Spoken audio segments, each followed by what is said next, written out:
everyone, welcome to Kairos Moments. So right now we're here in Bandung, Indonesia, and this is our first time here. So we're here in, what's the name of this place? Dusun Bamboo, because we're done with our conference and we're just enjoying the goodness of God. So let me share this verse with you, Isaiah 43 verse 19. See, I am doing a new thing. Now it springs up, do you not perceive it? I am making a way in the wilderness and the streams in the wasteland. So once we know that the Lord has a great plans in our lives, there may be some challenges sa buhay natin, sa ating pamilya, in our career, in our business, in all aspect of our lives. So may mga bagay sa ating buhay that the Lord is telling us, stop thinking or meditating about it. Do not dwell on the past dahil may ginagawa na sa atin ang Panginoon.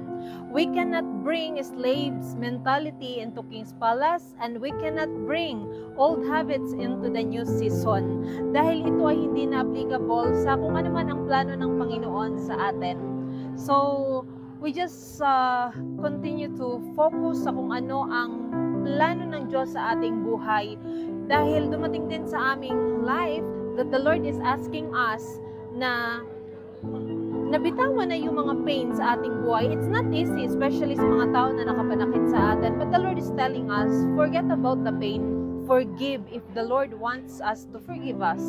So that dumalo yung blessing, that we don't just focus on the pain, we don't just focus on the hurts, but we focus on the goodness of God. Dahil minsan, yung new season na inihanda sa atin ng Panginoon, hindi na applicable ang old feelings natin. So you see, so what the Lord wants for us is to always look at the bright side of life, or brighter side ng ating buhay at ng kanyang ginagawa. Sometimes, the reason why hindi natin makita na may ginagawa ng maganda ang ating Panginoon sa ating buhay, it is because we are blinded with bitterness, unforgiveness sa ating buhay, and especially even pride. Na punong-puno yung ating puso ng pride, ng unforgiveness, kaya hindi natin makita na ay may ginagawa na ang Diyos sa ating buhay. So again, to my brothers and sisters, let us forget the things that is not helpful sa ating buhay, and focus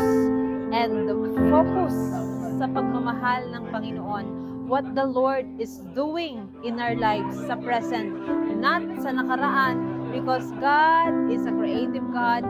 God is everyday loving us, at ang kanyang pagmamahal hindi nagbabago. Situations may change, but His faithfulness, His goodness in our lives will never change. Thank you. May we all live, lead, and love like Jesus. To God be all the glory.